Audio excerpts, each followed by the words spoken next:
Hello, today we will guide you through how to clean up opening balance equity in QuickBooks Online. Opening balance equity is a temporary holding account QuickBooks uses when beginning balances are entered. Cleaning it up means moving that amount to the correct account so your books are accurate and your equity section makes sense. Start by going to QuickBooks Online and signing in. Once you're on the dashboard, move your mouse to the Create or Plus New button near the top left. This opens a menu of transaction types.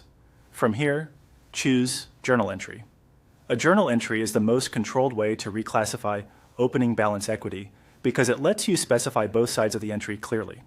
On the journal entry screen, in the first line under the account column, select Opening Balance Equity. This puts the focus on the amount you want to clear. In the corresponding debit or credit column, enter the amount needed based on the current balance of opening balance equity. As a rule of thumb, if opening balance equity currently shows a credit balance, you'll enter a debit here.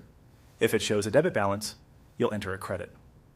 The goal is to bring the opening balance equity account to 0. Next, add the offset on the second line by selecting the account that should properly hold this balance. This might be a bank account, a fixed asset, an owner's equity account, such as owner's contributions or retained earnings, or another account that reflects the real source of the opening amount. Be thoughtful here. You're telling QuickBooks where that beginning balance truly belongs.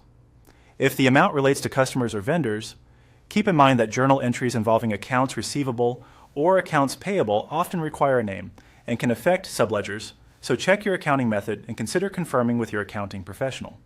Once you've entered both lines, review the details. Make sure the journal entry date matches the opening date you want reflected in your books, typically the day before your go-live date in QuickBooks. Add a clear memo, such as Reclassify Opening Balance Equity, to document your intent for future reference.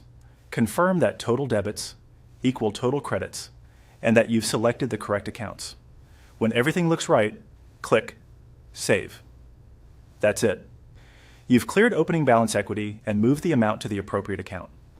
This simple journal entry helps ensure your beginning balances are clean, your equity section is accurate, and your financial reports tell the correct story moving forward.